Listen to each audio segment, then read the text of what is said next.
आज विरासत के इस खास एपिसोड में हम आपको सुनाने जा रहे हैं एक राजा और एक रानी की कहानी। ये कहानी है प्रतापगढ़ की भद्री रियासत की।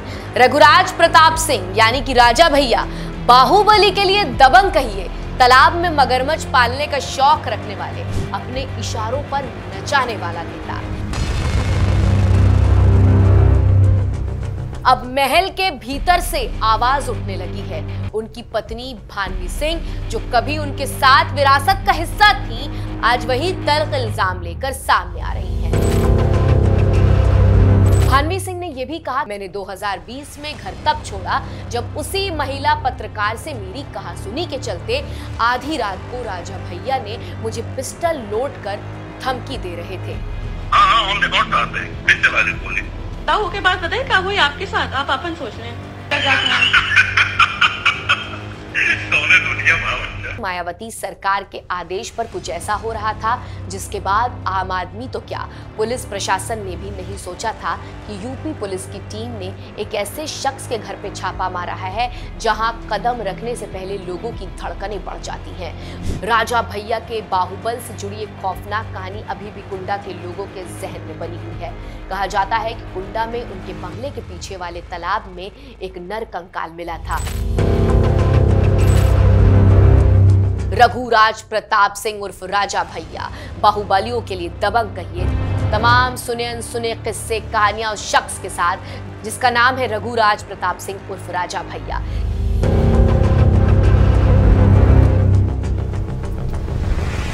जब बात उत्तर प्रदेश की सियासत की होती है तो यहां सिर्फ चुनावी जंग नहीं बल्कि रिश्तों और रियासतों की भी बाजी लगती है। एक तरफ सत्ता का दबदबा, दूसरी तरफ ताजदार खानदान की शान, और इनके बीच उलझा हुआ है प्यार, भरोसा और तकरार का किस्सा। एक खबर ऐसी है जो लखनऊ से प्रतापगढ़ तक और गाजियाबाद से गाजीपुर तक चर्चा का विषय बनी हुई है। नमस्कार, आदाब, मैं हूं आपके साथ अलीशा हैदर नकवी और आप सभी का अभिवादन है इन खबर में।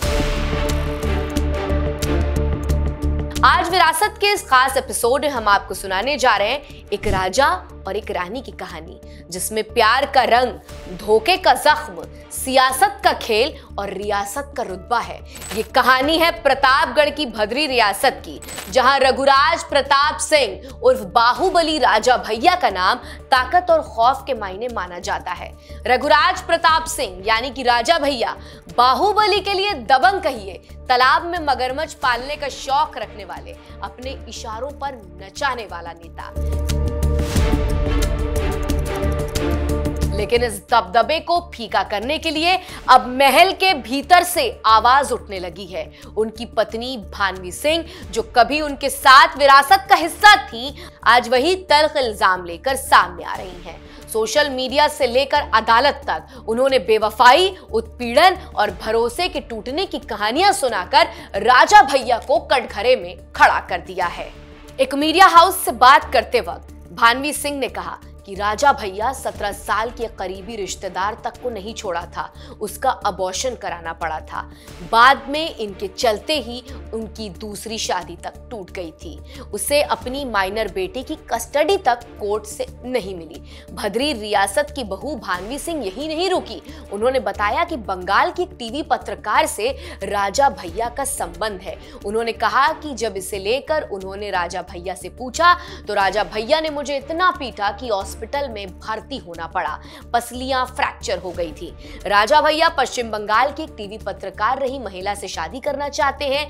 मैंने 2020 में घर तब छोड़ा जब उसी महिला पत्रकार से मेरी कहासुनी के चलते आधी रात को राजा भैया ने मुझे पिस्टल लोड कर धमकी दे रहे थे। भानवी सिंह ने यह भी कहा कि वो पत्रकार महिला राजा भैया के साथ उनके घर पर रहती थी और दुल्हनों की तरह कपड़े पहनकर सजती संवरती थी।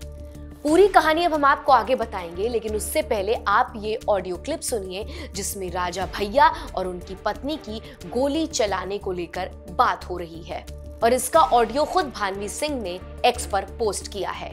तो दाऊ आप गोली चला देंगे घर के अंदर तो के ना छोड़ के जाइए, चला दे गोली, ठीक है? ये आप ऑन रिकॉर्ड कहा था? हाँ, ऑन रिकॉर्ड कहा था, फिर चला दे गोली, फिर चला दे गोली, but you don't have any reason. फिर उसके बाद रोया ना कि चलका कहते हैं। दाऊ के बाद बताइए क्या हुई आपके साथ, आप अपन सोच लें कम से कम। बोलो तो। अगर आप गोली चलाई दी हैं तो आपके साथ क्या हुई आपका पता नहीं ना, आजीवन कारावास और फांसी ये टाइप की चीज हो सकता था। आप गुस्सा में कुछ भी बोला जाता है। सोने दुनिया भाव। अब हम आपको शुरू से पूरा विवाद बताते हैं। दरअसल भानवी सिंह ने 3 जून 2025 को प्रधानमंत्री कार्यालय यानी कि पीएमओ में जाकर अपने पति रघुराज प्रताप सिंह के खिलाफ गंभीर शिकायत दर्ज कराई। उन्होंने एक पत्र भी सौंपा जिसमें कहा गया कि राजा भैया आपराधिक प्रवृत्ति के व्यक्ति हैं, उनके पास अवैध और खतरनाक हथियारों का जखीरा है, ये कानून व्यवस्था और आंतरिक सुरक्षा के लिए खतरा बन सकता है। इन हथियारों में नाटो ग्रेड की Zigana pistol, automatic assault rifles और कई अन्य जानलेवा हथियार शामिल हैं। भानवी ने यह भी आरोप लगाया कि उनके पति ने उनके लाइसेंसी हथियार जबरन छीन लिए हैं। उन्होंने लगातार जान से मारने की धमकियां मिल रही हैं। एक घटना का जिक्र करते हुए उन्होंने लिखा कि राजा भैया ने एक बार कमरे में गोली चलाई थी जिसमें उनकी छोटी बेटी बाल बाल बच गई। भानवी सिंह का दावा है कि यह मामला सिर्फ एक परिवार के बीच का विवाद नहीं बल्कि देश की आंतरिक सुरक्षा से जुड़ा हुआ है। भानवी सिंह ने राजा भैया पर शारीरिक और मानसिक उत्पीड़न, अवैध हथियारों का भंडार, अवैध संबंध और धोखाधड़ी जैसे आरोप लगाए और अदालत तथा जांच एजेंसियों से निष्पक्ष और वैज्ञानिक जांच की मांग की है। हथियार के साथ एक न्यूड लड़की की तस्वीर पोस्ट की गई है, इसमें वो असलहे के साथ नजर आ रही है। उन्होंने ये भी कहा कि उन्होंने उनके बच्चों को सुरक्षा प्रदान किया जाए क्योंकि उनके अनुसार उनके घर की जानकारी जानबूझकर मीडिया में दी जा रही है। पोस्ट में भानवी सिंह ने प्रधानमंत्री नरेंद्र मोदी, गृह मंत्री अमित शाह और मुख्यमंत्री योगी आदित्यनाथ से मामले की निष्पक्ष जांच कराने की सुरक्षा सुनिश्चित करने की अपील की है। इस पोस्ट के बाद राजा भैया का नाम राजनीतिक और कानूनी हलकों में चर्चा का विषय बना हुआ है। लेकिन इस पूरे विवाद पर राजा भैया ने अब तक चुप्पी साध रखी है और कुछ नहीं कहा है। लेकिन लंबे समय से चले आ रहे राजा भैया और पत्नी भानवी कुमारी सिंह के बीच तनाव में अब उनका बड़ा बेटा शिवराज प्रताप सिंह ने 24 सितंबर को सोशल मीडिया प्लेटफॉर्म एक्स पर एक लंबा पोस्ट किया जिसमें उन्होंने मां भानवी सिंह पर बेहूदगी की हदें पार करने का आरोप लगाया है। दावा किया जा रहा है कि भानवी सिंह नाना नानी की संपत्ति अकेले हड़पना चाहती है जिसके लिए मुकदमा चल रहा है। इतना ही नहीं, शिवराज ने एक वीडियो भी शेयर किया है कि भानवी सिंह वृद्ध और बीमार मां पर जूतों की बरसात करती रही हैं। क्या यही महिला सशक्तिकरण है? शिवराज ने अपनी मां पर यह सवाल उठाया है। भानवी कुमारी सिंह ने फौरन जवाबी पोस्ट में नवरात्रि का हवाला देते हुए कहा कि पूत कपूत सुने हैं पर ना माता सुनी है ना कुमाता। मुझे भरोसा नहीं है कि मेरा बेटा कपूत हो सकता है। उन्होंने मजबूरी में एक वीडियो जारी किया जिसमें नाना और पिता के बयान दे रहे हैं कि भानवी को बहन ने पीटा था। अब आपको बताते हैं कि उत्तर प्रदेश के राजा भैया ने अब तक तो इस पर कुछ नहीं बोला है और इन गंभीर आरोपों पर कोई बयान नहीं दिया है, लेकिन उनके दबदबे और प्रभाव की चर्चाएं पूरे प्रदेश में तेजी से हो रही हैं और होती रही हैं। वही विरासत में हम आपको आज उनकी रियासत, उनका परिवार और उनके राजनीतिक साम्राज्य के पीछे की कहानियां सुनाने जा रहे हैं। साल 2003 में यूपी की सियासत में खलबली मची थी। लखनऊ से प्रतापगढ़ तक और गाजियाबाद से गाजीपुर तक सिर्फ एक ही घटना की चर्चा हो रही थी क्योंकि तत्कालीन मायावती सरकार के आदेश पर कुछ ऐसा हो रहा था जिसके बाद आम आदमी तो क्या, पुलिस प्रशासन ने भी नहीं सोचा था कि यूपी पुलिस की टीम ने एक ऐसे शख्स के घर पे छापा मारा है जहां कदम रखने से पहले लोगों की धड़कनें बढ़ जाती हैं। रघुराज प्रताप सिंह उर्फ राजा भैया, बाहुबलियों के लिए दबंग कहिए, तालाब में मगरमच्छ पालने का शौक रखने वाले, अपने इशारों पर नचाने वाले नेता। तमाम सुने अनसुने किस्से कहानियां उस शख्स के साथ जिसका नाम है रघुराज प्रताप सिंह उर्फ राजा भैया। लेकिन 2002 में वो हुआ जिसने पूरी यूपी को सन्न कर दिया था। भद्री रियासत के राजा भैया की कोठी और तालाब पर पहली बार यूपी पुलिस का छापा पड़ा था। लखनऊ से करीब 200 किलोमीटर दूर प्रतापगढ़ के कुंडा में पुलिस प्रशासन की टीम राजा भैया की कोठी और तालाब का एक एक कोना खंगालने में जुटी हुई थी। बीजेपी के साथ गठबंधन में सरकार चला रही तत्कालीन मुख्यमंत्री मायावती का यह कदम एकदम चौंकाने वाला था क्योंकि किसी को भी ये उम्मीद नहीं थी कि राजा भैया के खिलाफ कोई सरकार इस तरीके का एक्शन ले सकती है। 2002 में राजा भैया पर केस दर्ज हुआ। झांसी के विधायक पूरन सिंह के किडनैप का केस दर्ज हुआ। इस केस में राजा भैया के खिलाफ कई दिनों तक जांच चली। उनकी महलनुमा कोठी और तालाब समेत तमाम जगहों पर छापा पड़ा। किडनैपिंग के आरोप में राजा भैया को जेल भी जाना पड़ा। करीब 2.5 साल बाद राजा भैया जेल से बाहर आए। उन्हें पोटा के तहत जेल में भेजा गया था, जिसके बाद में केंद्र की कांग्रेस सरकार ने उसे खत्म कर दिया था। मगर इस बीच राजा भैया के सियासी रिश्ते, राजनीतिक नजरिया और सामाजिक धारणाएं सब बदल गए। राज कपूर की फिल्मों के शौकीन, हेमा मालिनी की अदाओं के दीवाने और पुराने गीतों में सुकून तलाशने वाले राजा भैया की छवि एक दबंग नेता की है। साल 2002 से पहले तक उनके बारे में ये कहा जाता था कि प्रतापगढ़ के कुंडा विधायक तो क्या, पूरे क्षेत्र में कोई भी उनके खिलाफ चुनाव लड़ने की हिम्मत आसानी से नहीं जुटा पाता था। लेकिन ऐसा उनके बारे में क्यों कहा जाता था? क्या वजह है जिसने राजा भैया के साथ बाहुबली का तमगा जोड़ दिया? क्या बेटी में उनकी महलनुमा कोठी से लेकर कई एकड़ फैले तालाब तक तमाम तरह की कहानियां जुड़ी हैं? तब सब कुछ जानने के लिए हमें चलना होगा प्रतापगढ़, उत्तर प्रदेश के, जहां कुंडा में राजपूतों की भद्री रियासत के राजकुमार रघुराज प्रताप सिंह का जन्म हुआ था। इसी क्षेत्र से वो पहली बार साल 1994 में निर्दलीय विधायक चुने गए। उससे पहले वो कुंडा की विधानसभा कांग्रेस की परंपरागत सीट मानी जाती थी। राजा भैया ने बिना किसी पार्टी, किसी बड़े नेता के संरक्षण के 26 साल की उम्र में कांग्रेस की सीट को छीन लिया। यूपी की सियासत में निर्दलीय विधायक राजा भैया के बाहुबल का अवतरण भी इसी वक्त हुआ। राजा उदय प्रताप सिंह के बेटे राजा भैया अपने परिवार के पहले सदस्य थे जिन्होंने सियासत में कदम रखा। राजा भैया के बारे में कहा जाता है कि वो बचपन से ही जिद्दी स्वभाव के रहे, इसलिए पिता की मर्जी के खिलाफ जाकर कानून में उन्होंने डिग्री हासिल की, यानी उन्होंने लॉ की पढ़ाई की। राजा भैया ने अपने एक इंटरव्यू में कहा था कि उनके पिता उदय प्रताप सिंह नहीं चाहते कि वो पढ़ाई करें, क्योंकि उनका मानना था कि पढ़ लिख कर वो बदल जाएंगे। लेकिन राजा भैया की मां को ये मंजूर नहीं था। उन्होंने पति को बिना बताए राजा भैया का दाखिला इलाहाबाद के एक स्कूल में करा दिया। वहां से पास होकर वो लखनऊ चले गए और कानून में ग्रेजुएट की डिग्री हासिल की। इसके बाद राजा भैया ने एक और फैसला लिया, जिसके लिए उनके पिता बिल्कुल तैयार नहीं थे। राजा भैया के पिता उदय प्रताप सिंह दबंग और कट्टर हिंदुवादी छवि के लिए जाने जाते हैं। वो वोट डालने भी नहीं जाते थे। उदय प्रताप सिंह नहीं चाहते थे कि उनका बेटा राजनीति में आए। पिता ने कहा कि अगर राजनीति करनी है तो बेंगलुरु जाकर गुरु जी से अनुमति ले लो। राजा भैया अपने गुरु के पास बेंगलुरु गए, अनुमति ली और वापस आकर निर्दलीय उम्मीदवार के तौर पर चुनाव लड़ा। पहली सियासी पारी के बाद राजा भैया की जिंदगी और उससे जुड़ी तमाम चीजें लोगों के सामने आने लगी। जब बाहुबली कहे जाने वाले राजा भैया राजनीति में आए तो उन्हें मीडिया में इंटरव्यू देने पड़े। एक इंटरव्यू में राजा भैया ने बताया कि उनके महल में एंट्री करने से पहले गाड़ी को बंद किया जाता है। उनके पिता पर्यावरण से बेहद लगाव रखते हैं। उन्हें बिल्कुल पसंद नहीं है कि कोठी के अंदर गाड़ी का इंजन स्टार्ट रखा जाए, इसलिए गाड़ी को पहले धक्का दिया जाता है और घर से कुछ दूर जाकर गाड़ी का इंजन स्टार्ट किया जाता है।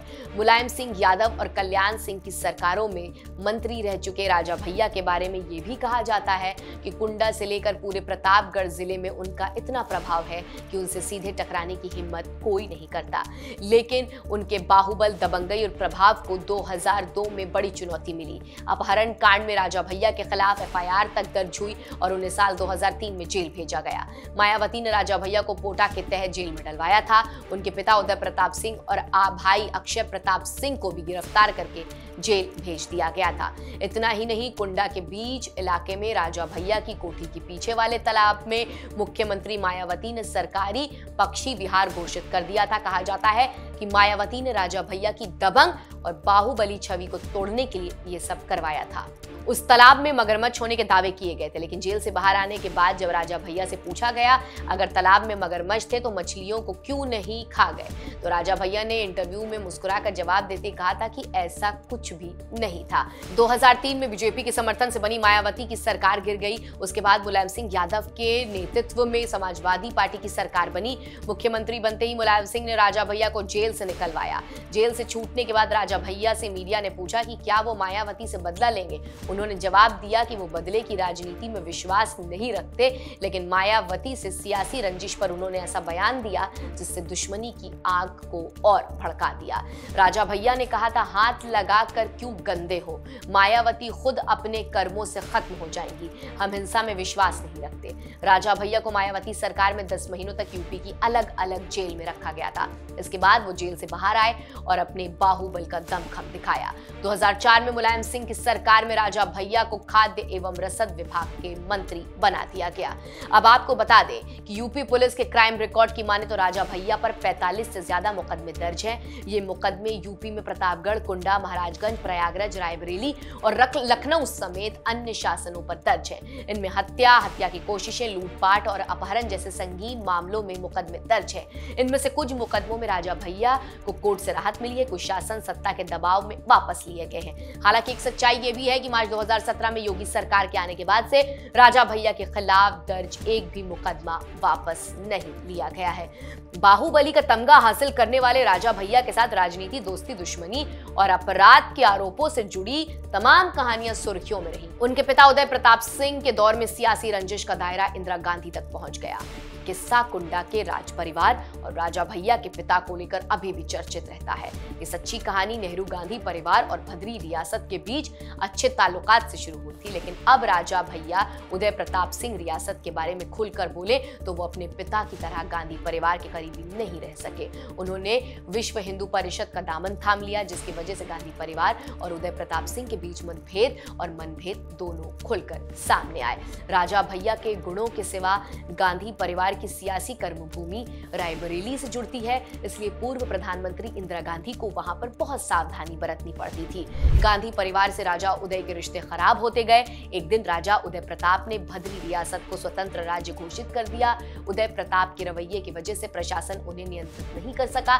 तत्कालीन प्रधानमंत्री इंदिरा गांधी ने तब कुंडा में सेंट्रल फोर्स भेजी थी। तब से भद्री रियासत और राजा भैया का परिवार हमेशा के लिए कांग्रेस से दूर हो गया। राजा भैया के बाहुबल से जुड़ी एक खौफनाक कहानी अभी भी कुंडा के लोगों के जहन में बनी हुई है। कहा जाता है कि कुंडा में उनके बंगले के पीछे वाले तालाब में एक नर कंकाल मिला था। बेती इलाके में उस तालाब की छानबीन में जो नर कंकाल मिला था वो कुंडा क्षेत्र के नरसिंहगढ़ गांव में रहने वाले संतोष मिश्रा का था। कुंडा के लोगों ने पुलिस को बताया कि संतोष का स्कूटर राजा भैया की जीप से टकरा गया था। उसके बाद राजा भैया के लोग उसे उठाकर ले गए और फिर इतना मारा कि उसकी मौत हो गई।